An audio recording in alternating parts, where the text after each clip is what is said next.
허락하신 하나님의 말씀은 요한복음 20장 1절로 10절까지의 말씀입니다. 안식 후 첫날 일찍이 아직 어두울 때 막달라 마리아가 무덤에 와서 돌이 무덤에서 옮겨진 것을 보고 시몬 베드로와 예수께서 사랑하시던 그 다른 제자에게 달려가서 말하되 사람들이 주님을 무덤에서 가져다가 어디 두었는지 우리가 알지 못하겠다 하니 베드로와 그 다른 제자가 나가서 무덤으로 갈새 둘이 같이 다름질하더니 그 다른 제자가 베드로보다 더 빨리 달려가서 먼저 무덤에 이르러 구부려 세마포 놓인 것을 보았으나 들어가지는 아니하였더니 시몬 베드로는 따라와서 무덤에 들어가 보니 세마포가 놓였고 또 머리를 쌌던 수건은 세마포와 함께 놓이지 않고 딴 곳에 쌌던 대로 놓여 있더라. 그때야 무덤에 먼저 갔던 그 다른 제자도 들어가 보고 믿더라. 그들은 성경에 그가 죽은 자 가운데서 다시 살아나야 하리라 하신 말씀을 아직 알지 못하더라. 이에 두 제자가 자기들의 집으로 돌아가니라. 아리마대 요셉이 예수님께서 십자가에 달려 돌아가신 후에 시신을 내리고 자신을 위해 준비했던 무덤에 예수님을 안치합니다. 예수님께서 죽으셔서 장사되신 것입니다. 아마도 그의 무덤은 아리마대 요셉이 마련하지 않았을까 싶습니다. 이러한 예수님의 고난의 과정과 십자가의 죽으심까지 현장에서 함께 동행하며 목격했던 사람이 막달라 마리아였습니다. 그러니까 그 무덤의 장소를 정확히 알고 있었던 것으로 보입니다. 그리고 이틀 후 안식일 후 첫날에 아직 어두울 때에 막달라 마리아가 예수님의 무덤을 찾아갑니다. 그런데 그곳에 예수님의 시신이 없었습니다. 안식 후 첫날은 예수님께서 십자가에 죽으신 지 3일째 되는 날이었습니다. 막달라 마리아는 안식 후 첫날 어둠이 채 가시기도 전에 예수님의 시신이 안정된 무덤을 찾아간 것입니다. 다른 공간 복음서에는 새벽에 마리아를 비롯한 다른 연인들이 예수님의 무덤을 찾아갔다고 기록하지만 요한복음은 어둠의 기억이 아직 남아있을 때의 막달라 마리아만 예수님의 무덤을 찾아갔다고 증거하고 있습니다. 그렇게 무덤에 도착하자마자 입구를 막고 있어야 할 큰 바위가 옮겨진 사실을 알게 된 마리아는 곧장 제자들에게 달려가 시신이 없어진 사실을 전합니다. 그녀는 누군가 예수님의 시신을 훔쳐간 것으로 생각했습니다. 마리아의 말을 듣고 그 말이 끝나기가 무섭게 베드로와 예수에게서 사랑하시던 다른 제자인 요한은 무덤을 향해 뛰어갑니다. 그들은 마리아에게 주변 상황에 대한 다른 질문 하나도 없이 즉각 행동했습니다. 이때 요한이 베드로보다 먼저 무덤에 도착할 수 있었던 이유에 대한 여러 가지 의견들이 있습니다. 먼저는 요한이 더 젊었기 때문에 체력적으로 더 빨리 뛸 수 있었을 가능성이 높아 보입니다. 또한 그리고 예수님께서 십자가에 죽으신 모든 과정을 지켜보았던 요한이 무덤의 위치를 누구보다 잘 알고 있었기에 더 먼저 도착했을 것이라는 의견이 유력해 보입니다. 그런데 여기서 주목해야 할 것은 이런 제자들보다 먼저 마리아가 무덤에 가 보았다는 것입니다. 그녀는 주님의 곁에 늘 있었던 인물입니다. 다양한 막달라 사람 마리아에 대한 해석 가운데 흥미로운 사실이 있습니다. 그가 예수님의 제자 공동체 가운데 중요한 구성원이었다는 것입니다. 어떤 면에서는 그녀는 제자들을 능가하기도 했던 것 같습니다. 가령 십자가의 사건이 벌어지던 그 금요일 제자들은 그 얼굴도 자취도 보이지 않는 바로 그 자리에 그녀는 신실하게 주님의 곁을 지킨 사람이었습니다. 물론 많은 어려움과 많은 고난의 자리들 또 위험함들이 그곳에 있었지만 그녀는 아랑곳하지 않고 예수님의 곁을 지켰습니다. 그런 그녀도 도무지 지금의 상황을 받아들이기 쉽지 않았습니다. 자신을 사랑하시던 주님 그리고 죽어야 할 이유조차 모르고 주님이 죽으셨다는 사실을 좀처럼 인정하고 받아들이기 쉽지 않았습니다. 참담함과 낙심에 지난밤 잠을 설쳤을지도 모릅니다. 당황하고 허탈스러움에 그녀는 새벽이 밝기도 전에 주님의 무덤을 찾은 것입니다. 그나마 자신이 할 수 있는 일이 시신에 향유라도 발라드리며 예수님의 장례를 치르는 일이라고 생각했을 것입니다. 이것도 시간이 지나면 할 수 없는 일이었습니다. 그래서 그녀는 서둘러 무덤으로 달려갑니다. 이미 전날 아리마대 사람 요셉이 예수님의 시신을 수습하고 자신의 무덤에 옮겨 넣은 일을 끝까지 따라가며 지켜보았던 터라 그 무덤이 어디에 있었을지 그녀는 너무나 잘 알고 있었을 것입니다. 그 무덤을 찾아가면서 그녀는 수만 가지 생각을 했을 것입니다. 그 중에 가장 큰 걱정은 그 무거운 돌 무덤을 어떻게 옮길까 하는 것이었을 것입니다. 어젯밤 장정 서너 명이 간신히 돌 무덤을 닫는 장면을 걸어가면서 떠올렸기 때문일 것입니다. 그래도 그녀는 그 걸음을 멈추지 않았습니다. 어떻게 되면 되겠지라는 생각으로 갔을지 모릅니다. 그런데 그 무덤에 다다르자 그가 그렇게 걱정하던 무덤의 문이 열려 있었습니다. 그녀가 그렇게 걱정하던 무덤의 문의 문제가 해결된 것입니다. 하지만 그녀는 결코 기뻐할 수 없었습니다. 왜냐하면 더 큰 문제가 그녀를 기다리고 있었기 때문입니다.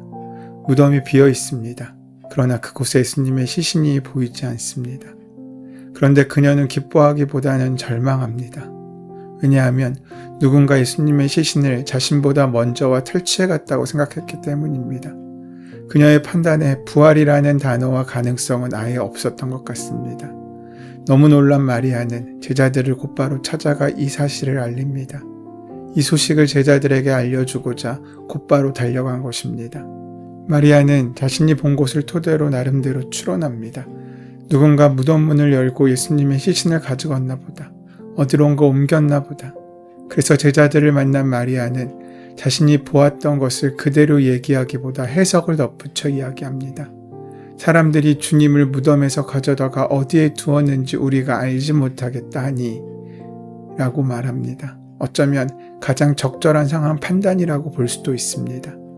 이때까지 마리아는 주님의 부활에 대한 확신을 전혀 갖고 있지 못했던 것으로 보입니다. 이 소식을 전해 들은 베드로와 요한은 단숨에 달려갑니다. 이것은 예수님께서 부활하셨다는 믿음 때문이 아니라 그분의 시신이 탈취되어 훼손되었을지도 모른다는 염려 때문이었을 것입니다. 같이 뛰어가는데 요한이 베드로보다 먼저 도착합니다. 그런데 이번에는 뒤늦게 도착한 베드로가 무덤 안에 더 먼저 들어가게 됩니다. 베드로는 다른 제자들보다 무덤에 늦게 도착했지만 먼저 무덤 안으로 들어갑니다. 그곳에서 예수님의 시신을 감싸고 있던 세마포와 수건만이 개켜져 있음을 보게 됩니다. 당시 세마포는 성막이나 제사장의 의복을 만드는 데 사용되었던 고급 재료로 그 가격이 상당했습니다. 만일 누군가 예수님의 시체를 훔쳐갔다면 필시 이것들도 가져갔을 것입니다. 이것들이 그대로 놓여있다는 사실은 예수님의 시신을 누군가 훔쳐간 것이 아니었음을 보여주는 것입니다. 제자들은 예수님의 시신이 없어진 사실을 직접 눈으로 확인하고 나서야 이를 믿었습니다. 요한은 본문에 해설을 추가해서 예수님의 부활에 대해 직접 가르침을 받았던 제자들조차도 그 사실을 기억하지 못했다는 사실을 콕 집어 알려주고 있습니다. 결국 그들은 복잡한 심경으로 다른 제자들과 함께 머물고 있던 집으로 돌아갑니다. 베드로 역시 세마포와 머리를 쌌던 수건만을 발견할 수 있었을 뿐 예수님의 시신을 찾지 못했습니다. 다른 제자들도 무덤에 들어가 같은 사실을 확인합니다. 이것이 전부입니다. 그들은 빈 무덤을 보고도 예수님께 일어난 일을 짐작조차 하지 못했습니다. 예수님이 무덤에서 살아나실 것이라고 누누이 말씀하셨지만 여인들과 제자들은 그 순간의 부활의 진리를 전혀 생각하지도 못했습니다. 마리아도 베드로도 그리고 요한도 예수님께서 다시 사실 것이라는 말씀을 듣고도 믿지 않았다는 사실을 보여주고 있습니다. 특히 그들은 눈으로 보고도 믿지 않았습니다. 그 이후 예수님께서 제자들에게 나타나셨을 때 그 자리에 없었던 도마는 다른 제자들의 증언을 믿지 못했습니다. 그리고 예수님께서 그의 앞에 나타나셔서 손과 발의 못자국을 보여주시고서야 도마는 엎드렸습니다. 그때 하신 말씀이 있습니다. 너희는 나를 보았기 때문에 믿느냐? 나를 보지 않고도 믿는 자는 복이 있도다. 이 말씀을 오늘 본문에 근거하여 생각해 본다면 그저 보지 않고 믿는 믿음이 더 큰 믿음이라고 말씀하시는 것이 아닙니다. 정확한 의미는 이런 것일 수 있습니다. 내가 본다고 믿을 수 있는 것 같냐? 보고도 믿지 못한다. 믿음은 보고 믿는 것이 아니다. 이런 사실을 말씀해 주고 있는 것입니다. 우리 마음에 참된 믿음이 없다면 내가 눈으로 보고 귀로 듣는다고 하여도 그 사실을 온전히 믿음으로 받아들이고 믿음의 능력을 또 믿음의 권능을 우리가 누리거나 행사할 수 없다는 말입니다. 사랑하는 여러분, 우린 어떻습니까? 꼭 확인하고 나서야 믿습니까? 누군가 나를 사랑하는 것을 알고 나서야 그 사람을 향한 사랑을 시작합니까? 누군가 나를 도와주는 것을 보고서야 나도 그에게 마음을 엽니까? 상대가 어떻든 세상이 어떻든 우리는 우리의 길을 가는 것은 어떻겠습니까? 어쩌면 그리스도인이란 세상이 어떤 반응을 보이고 삶이 어떤 결과를 만들지라도 그저 우리는 그리스도의 길, 십자가의 길을 걷는 것을 의미하는 것인지도 모릅니다. 잘해줘도 떠납니다. 사랑해서 모든 것을 내어준다고 해도 우리가 그 사랑을 알아줄지는 알 수가 없습니다. 세상은 그렇습니다. 그렇다고 그 반응에 나의 삶을 맡길 수는 없습니다. 그저 우리는 우리의 길을 걷는 것입니다. 그래서 믿음은 외로운 것입니다. 오늘 본문은 빈 무덤을 목격한 제자들이 자기들의 집으로 돌아갔다고 증언합니다. 마치 아무 일도 없었다는 듯이 말입니다. 그들은 부활을 목격했지만 부활 신앙에까지는 이르지 못했습니다. 그들의 삶에 아무런 변화가 없었기 때문입니다. 부활을 믿는 사람들은 어떻게 살아야겠습니까? 그것은 매우 분명합니다. 주님이 하셨던 일을 나의 일로 삼고 살아가는 것입니다. 십자가에서 흘리신 주님의 피가 우리를 구원의 길로 인도하셨음을 믿는 사람들은 이제 작은 예수가 되어 살아야 합니다. 누군가의 구원을 위해 우리의 피도 흘릴 줄 알아야 한다는 것입니다. 그때 우리는 이름에 합당한 참된 그리스도인이 될 수 있습니다. 부활하신 주님을 만난 경험이 바울의 인생을 송두리째 변화시킵니다. 목숨을 내어놓을 만큼 주님께 자신을 온전히 드리며 이방인을 위한 1차, 2차, 3차 전도 여행에 나서게 됩니다. 부활하신 예수님이 승천하신 후에 이 땅에 내려주신 성령의 은혜를 통해서 그가 부활하신 주님을 만날 수 있었던 것입니다.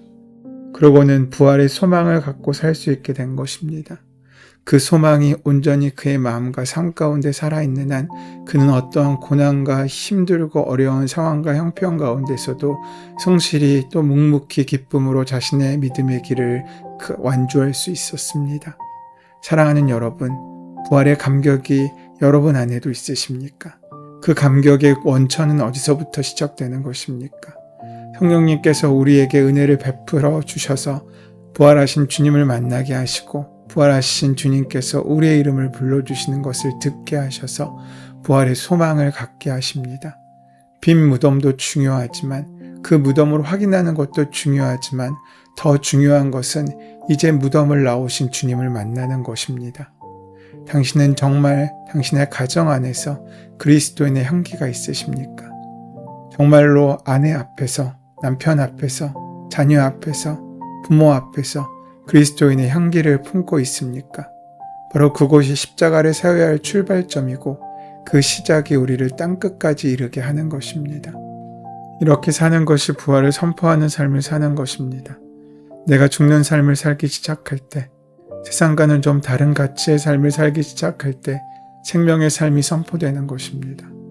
예수님은 여러 가지 말씀으로 사람들을 먹이셨지만 더욱 감동적이었던 것은 예수님의 삶이 사람들에게 감동을 주었던 것입니다. 수없이 많은 사람들이 예수님을 따르게 할 만큼 말입니다. 인간의 제한된 능력으로는 부활에 관해 아무리 들어도 이해하지 못합니다. 예수님께서 빈 무덤을 보여주셔도 우리는 그 빈 무덤의 의미를 제대로 알 수 없습니다. 하지만 우리가 기억하고 바라봐야 할 것은 기적의 자리였던 빈 무덤을 떠나는 일입니다. 그래서 세상 가운데 우리를 기다리시는 주님을 만나고 그 주님을 만남으로 말미암아 우리의 믿음이 확실해지며 우리의 믿음의 능력이 선하게 우리의 삶을 이끌어가는 복된 삶을 살아가고 시작하는 것입니다. 오늘도 우리는 희망을 찾기 어려운 황무지 같은 세상으로 나갑니다. 희망은 없고 절망만 가득하여서 살아가는 힘도 능력도 찾기 어려운 바로 그 자리에 우리 스스로 쓰러질 때 우리가 기억해야 할 것은 주님께서 우리와 함께 하신다는 것입니다. 빈 무덤을 이기고 나오신 주님께서 바로 그곳에서 우리를 기다리고 있으십니다. 그것이 우리에게 힘과 능력으로 함께하게 될 것입니다. 오늘도 희망 없는 자리로 들어가는 것이 아니라 세상에서 우리를 기다리시는 주님을 찾고 주님과 동행함으로 말미암아 귀한 열매와 소망의 증거가 되는 귀한 인생을 살아가는 저와 여러분 되시기를 소원하고 축원합니다. 은혜의 주님, 빈무덤이 절망의 갔죠. 은혜의 주님, 주님의 빈무덤이 절망과 어둠에 갇혀있던 제게 기쁨과 소망이 됨을 고백합니다. 우리의 믿음이 약해지고 의심이 일어날 때마다 우리의 걸음을 멈추고 주님의 말씀을 기억함으로 부활하신 주님과 함께 승리를 맛볼 수 있도록 인도하여 주시옵소서. 예수님의 이름으로 기도드립니다. 아멘. 이제 이 아침 우리에게 허락하신 본문의 말씀이 나에게 주시는 하나님의 음성으로 들려질 수 있도록 본문의 말씀을 깊이 묵상하시고 함께 기도하는 시간 가지도록 하겠습니다. 함께 기도합니다.